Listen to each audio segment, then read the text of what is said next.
All Hit Radio.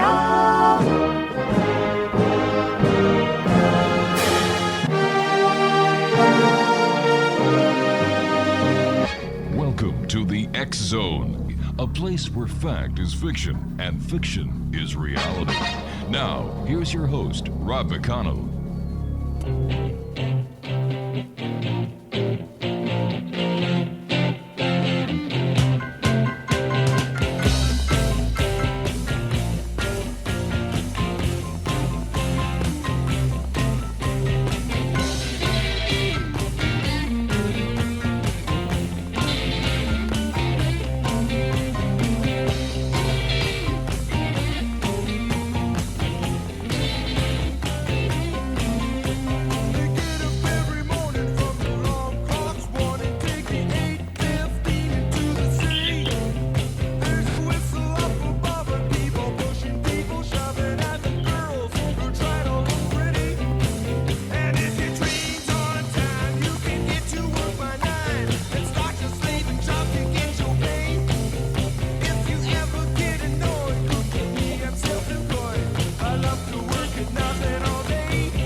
And welcome back to the X Zone, everyone. I am Rob McConnell, and we're coming to you from our broadcast center and studios in Crystal Beach, Ontario, Canada. If you'd like to send me an email, xzone at xzoneradiotv.com, on all social media sites, Xzone Radio TV. And we're coming to you tonight around the world on the X Zone Broadcast Network, Talkstar Radio Network, Mutual Broadcast Network, and for all the programming we have available for you 24/7, 365 on the X Zone Broadcast Network. Visit www.xzbn.net. And for the programming we have available for you on the X Zone TV channel that is exclusive to Simul TV, visit www.simultv.com. Speaking about Simul TV, they have some great Christmas shows up there for the entire family. They also have some of the latest movies from Sony Television. There's 146 channels that are available to you, and all you need to do, of course, within that 146 channels is the X Zone TV channel, 724, 365 paranormal parapsychology programming at www.simultv.com. Our guest this hour, X Zone Nation, is Dr. Carmen Harra. She is a world-renowned intuitive psychologist, best-selling author, radio show host, and relationship expert. Over the past 28 years, Carmen has helped over 40,000 people rediscover peace of mind, reclaim their personal power, and regain joy. Her clients come from all walks of life, from the lady next door to Hollywood celebrities and eminent politicians. Carmen uniquely combines the normal with the paranormal to deliver powerful and positive change. And tried and tested cognitive therapy coupled with the ancient arts of numerology, mediumship, and incredible intuition. Joining me now to discuss her latest book, Committed: Finding Love and Loyalty Through the 7 Archetypes, is my special guest this hour, Dr. Carmen Harra. And Dr. Harra, welcome to the X Zone. Oh, thank you so much, Rob, for having me. I'm so excited to be with you tonight. Well, we're excited to have you with us as well, Dr. Harra. Can you tell us a little bit about yourself and how you got interested in the paranormal, numerology, and all the other aspects of, what we talk about here on the show a lot? How did you get to this point in your life? So, when I was 5 years old, I drowned, and I had that near-death experience. I saw my body go in the water because I didn't know how to swim. Mm-hmm. And then I developed this kind of ability to transcend a little bit the world of physics. I was fascinated when I was a kid of what was going on with me. I didn't understand. Yes. How come I was able to anticipate events that were about to happen, making predictions for people in my family, people in my classroom, my kids. So, and as I was growing up, I said, I remember I grew up in Romania, actually, and I remember, and I was a famous singer in my youth, and I knew always what's going to happen to me. And I remember I predicted how Ceausescu was going to be killed years before it happened when I was in school. And many things like this happened to me. I remember I predicted September 11 3 years before it happened to one of my friends who worked for Channel 11. So, and I had episodes like this happening to me all the time. And then I said, okay, I need to study the way the brain works. So I went to college and I got a degree in clinical psychology. And I started to do couple therapy. But I was always interested in learning more about the ancient teaching and where is this coming from. Like, even what I'm talking tonight with you about the concept of archetype, it goes back to the Greeks. I mean, Carl Jung took the concept of archetype and introduced it in psychology, but was inspired by Plato 2,500 years ago.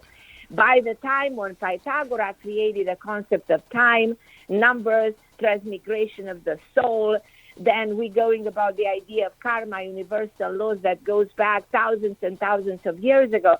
And to me, I try to combine these two, the normal, the cognitive therapy, everything that I've learned going through school, to everything that I found so interested and fascinating, those ancient teaching, and everything made sense. Like, for instance, I had patients coming to me, all kinds of clients coming to me, and I was just looking at them, and I was able to understand where the problem was coming from.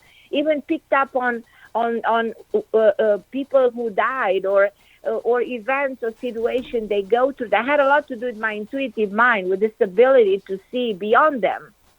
And I combine these two tools, something that no therapist will do. But I put these two worlds together, and I found like this is the most powerful way to communicate with somebody and to be helpful, even probably more than a regular therapist. Oh, wow. So you've been, were you very young when you developed these gifts that you have, or you acknowledged that you had these gifts? I was around 5 years old, and right after my near-death experience at the age of 5, I was able to look at somebody and understand where that person has a health problem, Right. So I detect things about people since my youth. So this happened to me constantly, and also being able to anticipate major world events or situations or circumstances. So it's interesting that I don't know how if this sounds fascinating to you, but I was born in Transylvania. And I knew all my life I will end up another part of the world. And I came in America with a singing contract. So as I was a known singer in Europe, and I was in my 20s, so I came to America, and my life changed completely. And I decided, to do this type of a career, to work with the mind, to help people, to write books. And I started writing a number of books, book after book after book, and do my practice. And complete my studies, because I wanted to investigate my own gift and understand how the brain works and what is intuition all about, because it's an ability of the brain that we all have.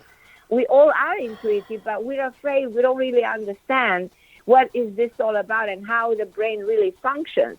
But if you understand the mind, then you actually, it's like Einstein used to say that actually intuition is a gift from the divine, and we should not ignore the power of the mind and use it for our own advantage. And don't be scared if you're intuitive. Allow yourself to trust that gut feeling that you have within you, that you can prevent something, that it's okay to anticipate. It's okay to transcend the time. There's nothing wrong about that.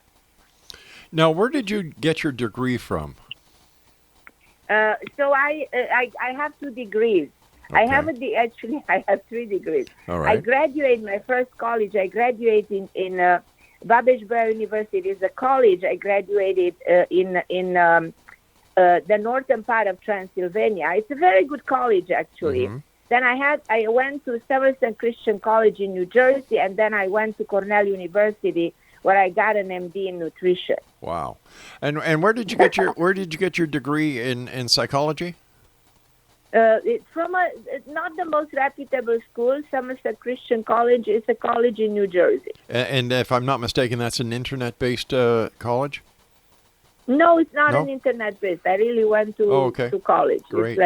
It's not internet-based, no. Super. Now, you and I are going to have to take a commercial very shortly. Right. In the next 45 seconds, what is your most fascinating field of study?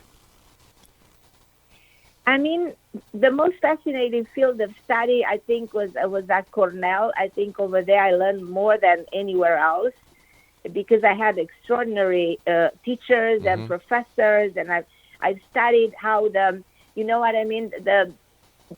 For me, you know how the body can actually get better as we age, something that people will listen and say that's impossible. Yes, it's possible. The human molecule can actually live a very long time. So I made extraordinary discoveries and understanding of what can happen to us as we age and how can we prevent diseases like hypertension, cardiovascular disease. How can we heal ourselves, naturally through food. And so here is where I think I've learned more than anywhere else. All right, so please stand by. We've got to take our break now. Exonation, our guest this hour is Dr. Carmen Harra, and her website is carmenharra.com. That's CarmenHarra.com. And we'll both be back after this message. Don't go away.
Welcome back, everyone. Dr. Carmen Harra is our special guest this hour. Her website is carmenharra.com. The name of your book, Doctor, is Committed, Finding Love and Loyalty Through the 7 Archetypes. Now, what are the 7 archetypes? So I try to make it very easy for people to understand because I work with so many people and they all complain that, okay, I'm getting mixed messages. He's into me, but he doesn't want to get married. So people question all the time what goes wrong in a relationship. Mm-hmm. And I always said that our behavior, our pattern of behavior, for the word archetypes means original pattern of behavior. It comes from a Greek word. Our archetype stems from our personality traits, So I define them in a very, very easy, simple way so that everybody finds themselves through the 7 archetypes: the independent, the workaholic, the narcissist, the free spirit, the hopeless romantic, the wounded warrior, the introvert, and the 8th one is the well-rounded one. And I divided the archetype into the me archetype and the we archetype. So, and I define every one of them in such simple ways so somebody reading the book can find themselves, who they are, what are their characteristics, their weaknesses, their mindset, their strengths, their capacity to love, their commitment capacity. So you identify your own self. And it's like, book is like some kind of talking about a paranormal, predictability chart. Mm-hmm. So if you're a narcissist, who's actually your match? who are you going to get along with if you're a narcissist? What are your characteristics? Now, nobody's born a narcissist 100%, and nobody's actually 100% any of these archetypes, because there's a dominant archetype and there's a recessive archetype. Or probably somebody reading the book will say, well, I'll find different characteristics of different archetypes within myself, which is very possible. But there's always a dominant one, because there's a predisposition that we all have to be a certain archetype. It's almost like there's something genetic within us that we come. Like, it's like the genes that we have a predisposition towards a disease. We have a predisposition, let's say, to be an introvert. But it's through life, the life shapes your personality. When you go through life, you encounter experiences like being bullied or abandoned or going through a bad divorce. Then you definitely lose your hope, your trust, your ability to communicate, and then you become 100% introvert. So this is what I'm trying to make very clear in the book. And the book also, touches upon so many other aspects in people's relationship. And it's not only good for somebody who's looking for love and is single, but also for people who are in a relationship and they struggle in a relationship and they don't know what to do to make it better. They don't know what to do to make a relationship work. And I'm a firm believer that actually, if you work on yourself and if you understand your partner's personality traits, then you can actually survive the test of time. And, you can be one of those couples that 40 years later, you walk hand in hand and you said we love each other more than ever. Now, here we are in post-COVID times. The world is still in upheaval. We have political unrest, we have social unrest, and of course we have the unknown factor if COVID is going to come back, if it's going to decline, if we should take vaccinations or we shouldn't take vaccinations. How is this affecting relationships around the world? It's affecting a relationship around the world a lot because we are so emotional right now. When our emotion dominates relationship, in a very negative way. Actually, one of the things that I talk in my book is how to be aware of your feelings in order to be able to have a good relationship with somebody. And I'm giving exercise to people to figure out their dominant emotions. And if you control, you embrace and you befriend your emotions that are, in many cases, negative emotions, then you can change your perception, change your thoughts, change your thinking, and consequently reach a very positive relationship in time. But you're right, the humanity goes through talking about paranormal, to a very difficult period that will last another 12 years. So we're not just healing and getting better in a year or two. This is going to last way longer. This is the transition that humanity goes to another era. Plus, talking about the ancient teaching of the universal law, which is the concept of karma, which means repetition. We see the same situation coming back that happened in 1929 with the crash of the economy, coming back to us with the changes of the monetary system that will start to become visible in the next 2-3 years from 2025 to 2029.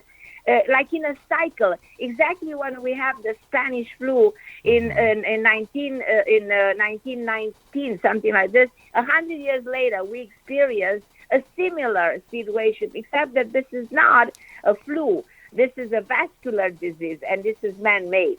But, we have to cope with this, and it's not easy at all to heal from this, because this virus is way worse than anybody can imagine, and it's gonna multiply. And the vaccine doesn't seem to be solving our problem, in my opinion, because it doesn't last too long, And in 4 months, you don't have immunity, and what are you gonna do? You have a booster, then another booster, and meanwhile, this virus mutates constantly. So how are we gonna really get it out? And cases are still as bad as they were a year ago. So how much did we really accomplish? That's a big question. And this question should be in the head of politicians and the people who rule the world, who try to believe and try to make the world believe that the vaccination will solve the problem. But the world is way smarter than these leaders of the world. And the collective mind of the planet acknowledge something is not working, because it's not. And what kind of a test and lesson is this for humanity? Well, how can we dispute the fact that COVID is real and that it does affect so many people, and the vaccinations certainly seem to work? Well, it does work. The vaccination does help. There's no doubt about it. But not at the extent we want. I'm not denying the vaccination. On the contrary, I think everybody should be vaccinated. I'm just saying, unfortunately, it's not what we expected, because it doesn't last too long. After 4 months, you don't have immunity anymore. So you have to get a booster, but you don't know for how long, because this is an experiment. We don't know for sure. We were not prepared for this. Humanity was not ready for this. This caught us, and that's why we're so confused. That's why the world is so depressed. That's why we don't know how to get out of it. And it takes so long. It's going to be soon almost 2 years since we're fighting this. And we don't know whether we're getting out or we don't. But we are in this, humanity goes through this bridge to another level of consciousnness, and we got caught on this period that is not the best for our evolution. But we need to go to the next level. We need to go, and this is a hard time for all of us. All right. So, what's the best advice that you could give us in the next minute and a half? Because we have to take a break, then we're going to be coming back. But with couples who are struggling because of COVID, is there anything that they can do? Well, I do believe that actually COVID is a lesson for couples to understand what means to be a couple, what means to be in a relation, what means to be together. Sure. A lot of people, when COVID started and they just realized that they live under the same roof and they spend all the time together, they look at their relationship from a total different perspective. They were just waking up and looking at each other and not knowing how to handle their relationship, because everything was put into the life, into a different paradigm. So I do believe that relationships are tested by this COVID experience in a very big way. But people should be wise, and I do believe that. And my book does give a lot of advice on how to communicate. All right, Doctor, way, we're going to have to take our break, so please stand by. Exonation, Dr. Carmen Harra is our special guest. Her website is carmenharra.com. This is the X Zone. I am Rob McConnell. We're coming to you from our broadcast center and studios in Crystal Beach, Ontario. You can always send me an email, xzone@xzoneradiotv.com. And we have a great new show starting with us. It's going to be hosted by Sue London herself. And we'll tell you more about Sue's new show here on the X Zone Broadcast Network and on Simul TV in the days and the weeks to come. Don't go away.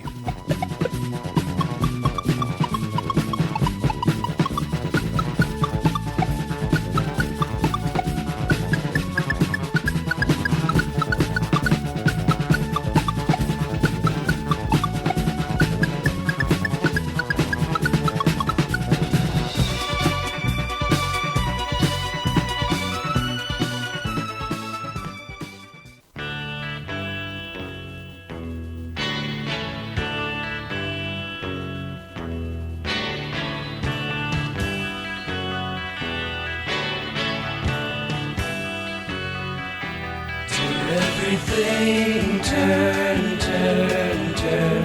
There is a season, turn, turn, turn.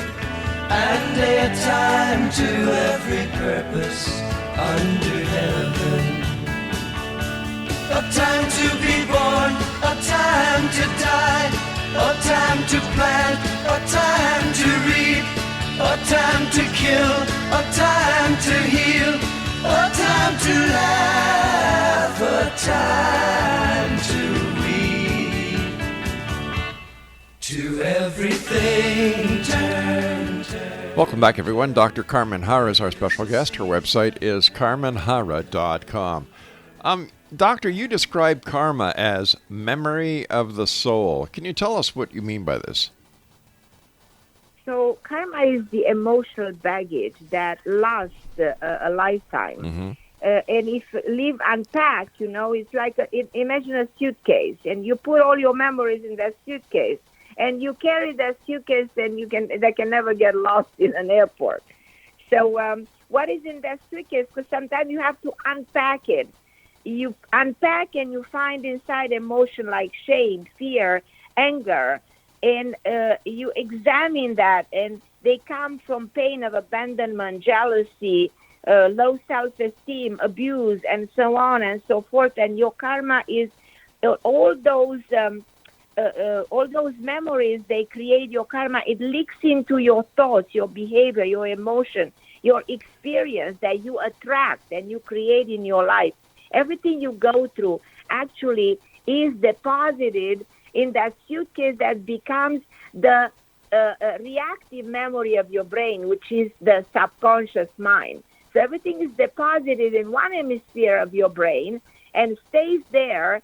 If it's not worked out, if you don't work with your subconscious mind to release those memories, to delete them, it's like a computer that has too much information and it doesn't work well anymore because the speed is slowing down. The same thing happens through life. So you have to understand what are you carrying. Mm-hmm. And I think that the most important thing that happens, if you want to be emotionally healthy, the journey to emotional health, starts with by you working through those feelings. You need to investigate your own emotions and find out which is the dominant one. And this is key to your emotional health.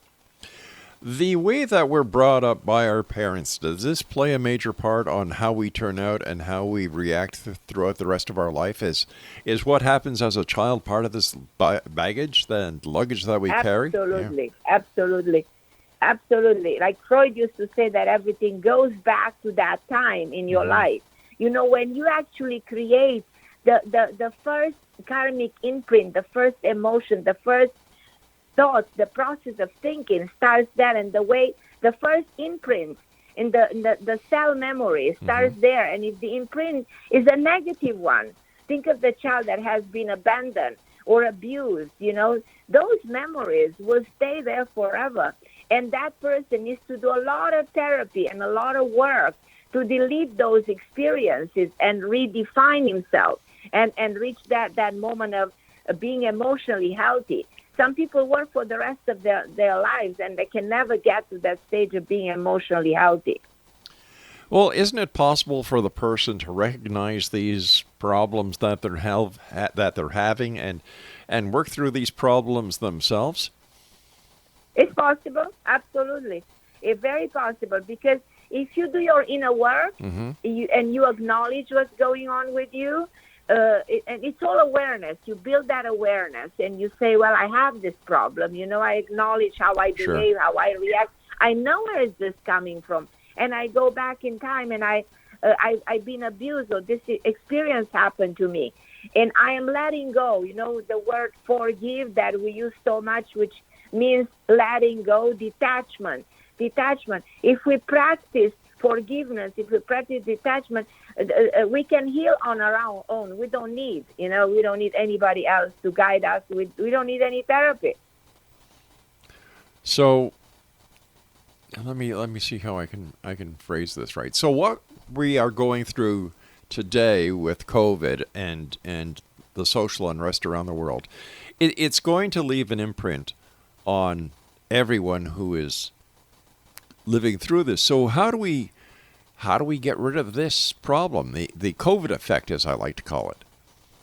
Yeah, this is called trauma, and trauma doesn't go away. Even if the COVID goes away, trauma stays in the reactive part of the brain, in the memory, at the cellular level in every one of us. And we all processing this differently. In the moment when we accept this and understand and make peace with this and come together, because I think this COVID makes us understand how we all are in the same boat. Mm-hmm. There are no differences of money or, social status or religion or anything. We all are in the same boat. The suffering is the same for all of us. And it's about helping each other. It's about transitioning to another level of humanity. And it is a lesson. It's a major world lesson for all of us, but it's definitely traumatic what we're experiencing. And everybody's processing trauma in their own way. And trauma is very serious. And it exists, it's there. And I just hope and pray that we will be able to heal collectively. How does intimacy play in the relationship, whether it's physical intimacy or whether it's even just talking to a person in an intimate manner? How does this play, and is this very important? Role. Mm-hmm. I'm sorry, go ahead. Intimacy plays a huge role. Mm-hmm. And in my book, I talk about something that is way more powerful than the physical intimacy. And I help the reader understand, I think, and this is one of the chapter of the book that I'm trying to help the reader more than ever to develop something that is called emotional intimacy, which is the glue of any relationship. Me working with so many couples, doing couple therapy for so many years, I've seen that people, they survive a relationship, they create that soul connection. They create the emotional connection. If they separate, they have the chemistry, they have the physical, they have the sexual attraction, and they say, oh, we have great chemistry, let's get married, everything is going to be great because the sex is fabulous. And then 3 years later, 6 years later, the sex is no more that fabulous. And there's a medical explanation for that, because certain catecholamine and neurotransmitters in the brain, they lose, the intensity. So consequently, as the time goes by, the sex becomes less and less interesting.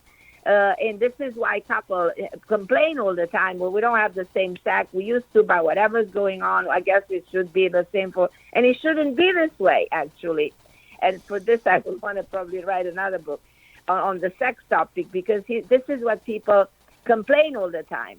But reality is what keeps two people together is the emotional intimacy, that soul connection in which they grow together and they become more and more connected at the memory of the soul, at the emotional level. And this is the only chance that a couple has to walk hand in hand, like I said, many years later, and being more united and more in tune with each other as the time goes by. But what happens if the wife wants to go to therapy, couples therapy, but the husband doesn't want to go? Or the other way around, the husband wants to go, but the wife doesn't want to go? Well, then we create something that is called a conflictual situation. And the moment when we start disagreeing, then we have the disagreement amplifies and touches on different other topic, and then we realize after a period of time that we're not moving anywhere and we live in a conflict.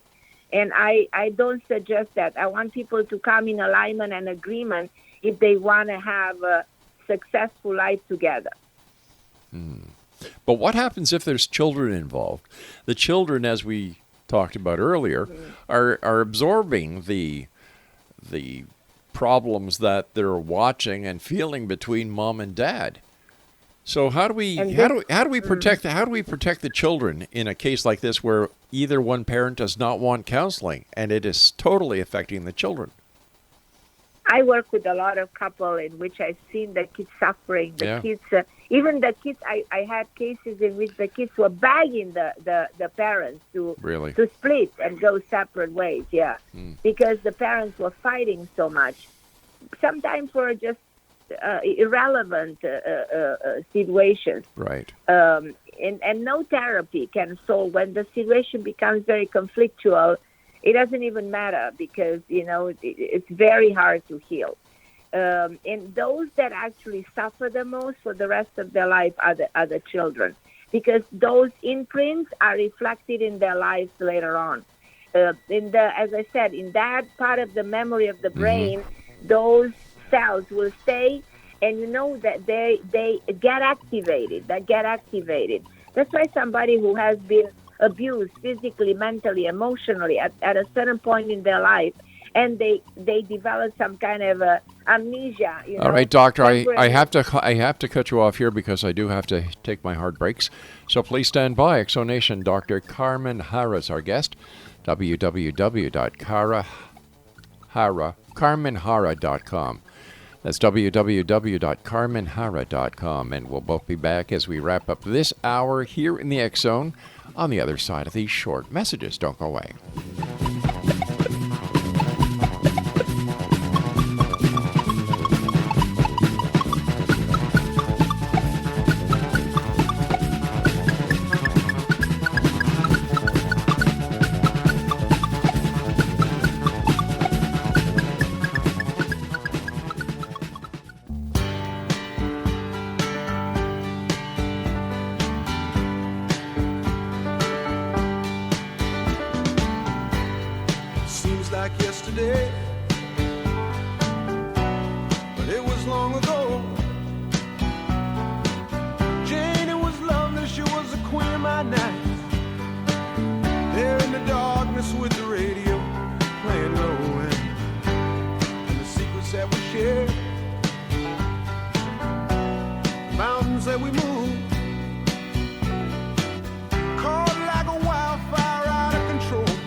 Welcome back, everyone. Carmen Harra is our special guest, www.carmenharra.com.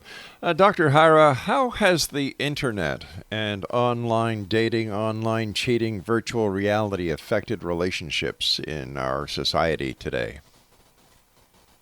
It affects relationship in the society, and I've seen in my career cases that I couldn't believe I will ever see. Women telling me that they date somebody online for 3-4 years, they're in a committed relationship, but they've never seen each other. So I'm trying to still understand how this works, but I have these cases, quite a number of them. I will always believe that coming back to reality, that dating, you have to see somebody in person. And in the online dating, people have issues with commitment. And the concept of commitment changed so much versus commitment from our grandparents, grandparents, even our parents. Commitment means give yourself to another person. They gave themselves to another person with their hearts, and they believe in staying together through thick and thin. But it's not the same case now. The young generation doesn't want commitment, doesn't even want to get married. They believe in dating different people in the same time, and this is a problem. In my opinion, I'm the old school. So am I. I'm the old school, and I'd rather go to the old school than the new school any day. How about the amount of data that people ingest today because of the 724, 365 news cycles that are out there, as well as the easy accessibility to the news, multiple TV channels of news, multiple channels on the internet and social media? How does this affect dating? How does this affect intimacy? And how does this affect love in general? It does affect it at every level of the being. It creates a lot of confusion, and it creates this phenomena of the younger generation not believing in the concept of marriage. And as we can see, more divorces than ever. People just get married for the wrong. They don't know how to communicate. They don't know how to work on themselves. They run away from their own truth. And that's why I wrote this book, because I said, well, probably, I can, build some awareness in the younger generation. And I actually brought my daughter in this book, because she's in her 30s. So I said, we two generations seeing the concept of commitment from two different perspectives, two different generations. And I can see, and I do hope for this young generation to, use the wisdom of our generations and bring back, that strong, solid foundation of marriages and commitment, in their own lives. And I believe that a person can foster a truly healthy relationship by doing their work inside and outside. It's equally important to come to terms with your past, to forgive when you've been hurt, and to heal everything, and to believe in the beauty of love and commitment. Since people are now working more and more from home, even though they have the ability to return to their jobs, they're saying, you know what, I'd rather work from home. I don't have to pay for gas. I don't have to pay for transportation. I don't have to pay for parking. I don't have to pay for expensive lunches or dinners. Is the stay-at-home work factor a pro or a con when it comes to relationships and intimacy? It depends. I think it depends from, but I don't think it's a pro, because staying home, you don't connect. Mm-hmm. You don't have a chance to be out there. But if you are willing to work on yourself, and if you're willing to find the right partner, you can find that partner. Either you more working from home, and if you are decided, to be committed to somebody, the life will take you there. It's just a belief system that I'm having. In your opinion, doctor, what is karma? Karma is such a misunderstood concept. It's not the Newtonian law of cause and effect, what goes around comes around. Karma is the totality of your thoughts, of your intention, the totality of who you really are, everything you've ever done, mm-hmm. everything you've ever been and you will be is your soul, is the memory of your soul.